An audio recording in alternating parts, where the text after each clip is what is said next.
નમસ્કાર વિદ્યાર્થી મિત્રો, મોર્ડન સાયન્સ ટ્યુશન ક્લાસીસ થરાની આ યુટ્યુબ ચેનલ પર ફરી એકવાર આપ સર્વનું સ્વાગત છે।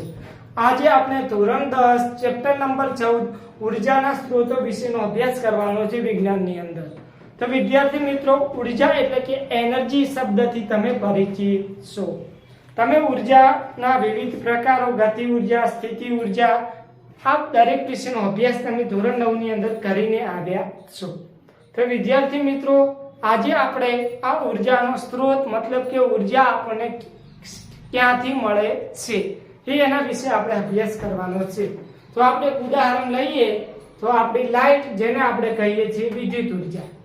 તો હું તમને પૂછું કે આ લાઈટ આપણને ક્યાંથી મળે, તો તમે કહેશો કે સાહેબ લાઈટ આપણને કોલસામાંથી પણ મળી શકે, લાઈટ આપણને સૂર્યમાંથી પણ મળી શકે, લાઈટ આપને પવનમાંથી, પવનચક્કી દ્વારા પણ મળી શકે, લાઈટ આપને પાણી દ્વારા એટલે કે જળ વિદ્યુત પ્લાન્ટમાંથી પણ લાઈટ મળી શકે। મતલબ કે આપણી વિદ્યુત ઉર્જાના સ્ત્રોતો કેટલા છે? ઘણા બધા। તમે આ રીતે કોઈ પણ પ્રકારની ઉર્જા વિશે અભ્યાસ કરશો તો તમને તેના સ્ત્રોતો ઘણા બધા જોવા મળશે। હવે તમારા મગજમાં એક પ્રશ્ન થાય તો આમાંથી આપણા માટે ઉત્તમ સ્ત્રોત કયો? તો આપણી બોર્ડની પરીક્ષામાં 2 માર્ક્સમાં એક પ્રશ્ન ઘણીવાર તમને જોવા મળશે। આ વખતે પણ 2023ની બોર્ડની પરીક્ષામાં પણ આ પ્રશ્ન તમને જોવા મળી શકે કે ઉર્જાનો ઉત્તમ સ્ત્રોત કોને ગણવો। આ રીતનો પ્રશ્ન પૂછાય તો આપણે આ રીતે જવાબ આપી શકીએ। કઈ રીતે ઉત્તમ સ્ત્રોત કોને ગણવો? એક તો આપણે કહી શકીએ કે સરળતાથી મળી રહેતો હોવો જોઈએ, એને ઉત્તમ કહેવાય। જે આપણને સરળતાથી મળી રહે એને આપણા માટે કેવો કહેવાય? ઉત્તમ સ્ત્રોત કહેવાય કે સરળતાથી મળી રહેતો હોવો જોઈએ। જે આપણને સરળતાથી ના મળે એ આપણા માટે ઉત્તમ ના કહેવાય। બીજી વસ્તુ કે જે આપણા માટે કિંમતમાં કેવો હોવો? સસ્તો હોય એ સ્ત્રોત આપણા માટે ઉત્તમ કહેવાય। કે કિંમતમાં કેવો હોવો જોઈએ? તો કે કિંમતમાં સસ્તો હોવો જોઈએ। જો કિંમતમાં મોંઘો હશે તો દરેક લોકો માટે ઉત્તમ થઈ શકશે નહીં। ત્રીજી વસ્તુ ખૂબ અગત્યની કે પર્યાવરણને પ્રદૂષણ ઓછું કરતો હોય એને આપણા માટે ઉત્તમ કહેવાય। પર્યાવરણને પ્રદૂષણ ઓછું કરતો હોવો જોઈએ તો જ આપણા માટે એને ઉત્તમ કહેવાય। જો પર્યાવરણને પ્રદૂષણ કરે તો એ આપણા માટે ઉત્તમ કહેવાય નહીં। જો પર્યાવરણને પ્રદૂષણ ઓછું કરતો હોવો જોઈએ જેના આપણા માટે ઉત્તમ કહેવાય। બીજી વસ્તુ કે સરળતાથી જેનું પરિવહન થઈ શકતું હોય એને પણ આપણા માટે ઉત્તમ સ્ત્રોત કહેવાય। કે સરળતાથી પરિવહન થઈ શકે એને આપણા માટે ઉત્તમ સ્ત્રોત કહેવાય। સરળતાથી પરિવહન થઈ શકે તો આ 4 બાબતોનું જે પાલન કરતો હોય એ આપણા માટે ઉત્તમ સ્ત્રોત કહેવાય। પહેલી કે આપણે સરળતાથી મળી રહે, બીજી કે કિંમતમાં સસ્તો હોવો જોઈએ, ત્રીજી કે પર્યાવરણને પ્રદૂષણ ઓછું કરતો હોવો જોઈએ અને ચોથી કે સરળતાથી પરિવહન થઈ શકે।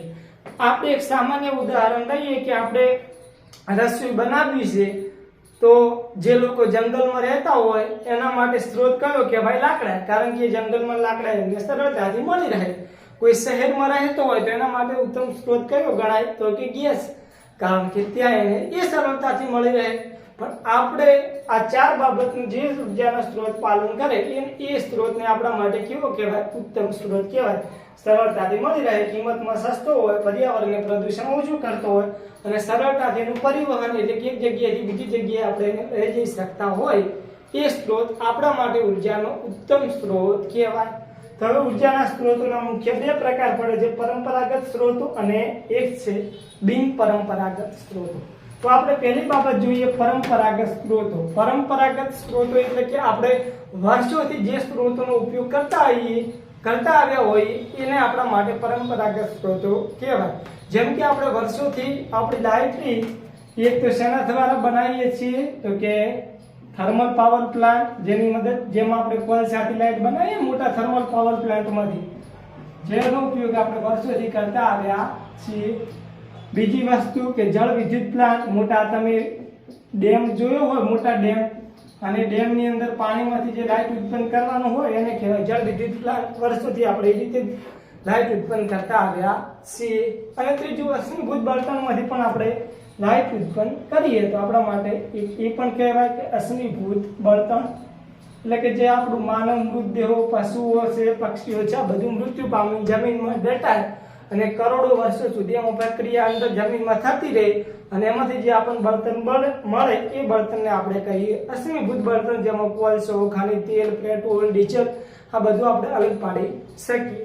તો આપણે પરંપરાગત સ્ત્રોતો એટલે કે જે સ્ત્રોતોનો ઉપયોગ આપણે વર્ષોથી કરતા આવ્યા હોય એને કેવા સ્ત્રોતો કહેવાય? પરંપરાગત સ્ત્રોતો કહેવાય. જેમ કે આપણે લાઇટ બનાવી છે, લાઇટ એટલે કે આપણે વિદ્યુત ઉર્જા મેળવવી છે, તો આ વિદ્યુત ઉર્જા વર્ષોથી આપણે થર્મલ પાવર પ્લાન્ટ એટલે કે કોલસા દ્વારા આપણે મેળવતા આવ્યા છીએ. જળ વિદ્યુત પ્લાન્ટ એટલે કે મોટા ડેમમાં પાણી દ્વારા આપણે આ લાઇટ મેળવતા આવ્યા છીએ. અને ત્રીજું અશ્મિભૂત બળતણમાંથી પણ આપણે આ લાઇટ મેળવી શકીએ એટલે કે વિદ્યુત ઉર્જા મેળવી શકીએ.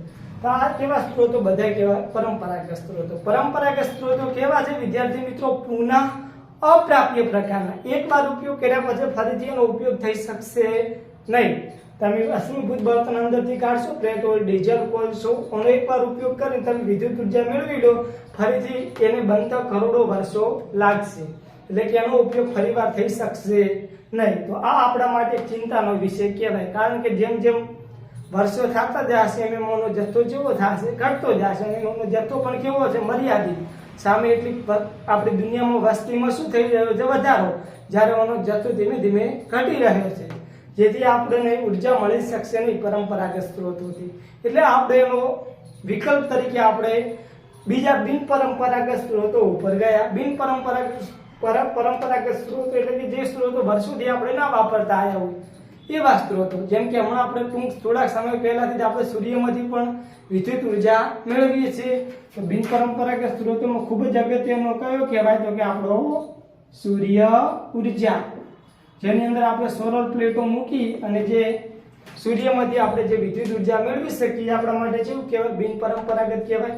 કારણ કે વર્ષોથી આપણે પરંપરાગત સ્ત્રોતોનો ઉપયોગ કરતા આવ્યા છીએ, જે આપણા માટે પુનઃ પ્રાપ્ય પ્રકારના હતા, એટલે કે એનો જથ્થો કેવો હતો? મર્યાદિત હતો. એટલે આપણને એવું લાગ્યું કે ભવિષ્યમાં કદાચ આનું સંકટ ઉદ્ભવી શકે, એટલા માટે આપણે એના વિકલ્પ તરીકે કઈ બાજુ ગયા? બિનપરંપરાગત સ્ત્રોતોમાં, જેની અંદર અગત્યનો સ્ત્રોત કયો? સૂર્ય ઉર્જા. આપણે સૂર્ય ઉર્જાનો એકવાર ઉપયોગ કરીએ, બીજી વાર ફરીથી કાલે પાછો ઉપયોગ કરવો હોય તો પણ થઈ શકે. મતલબ કે વર્ષો સુધી એનો ઉપયોગ થઈ શકે, એટલે કે પુનઃ પ્રાપ્ય પ્રકારનો સ્ત્રોત છે. મતલબ કે એકવાર ઉપયોગ કર્યા પછી ફરીથી એનો ઉપયોગ થઈ શકે, એને કહેવાય પુનઃ પ્રાપ્ય પ્રકારના સ્ત્રોત. તો આજે વિદ્યાર્થી મિત્રો આપણે આટલા સુધી રાખીએ. નવો આગળ આનાથી આપણે આગળનું આપણે નવા વિડીયોની અંદર શીખીશું. જો તમને અમારો વિડીયો ગમતો હોય તો અમારી ચેનલને સબસ્ક્રાઇબ કરજો, અને તમે ધોરણ 10 ગણિત વિજ્ઞાન, ધોરણ 11, ધોરણ 12 સાયન્સ ફિઝિક્સ વિશેના અભ્યાસ કરવા માંગતા હો તો ચોક્કસથી આ ચેનલમાંથી તમને મદદ મળી રહેશે. થેન્ક યુ વિદ્યાર્થી મિત્રો.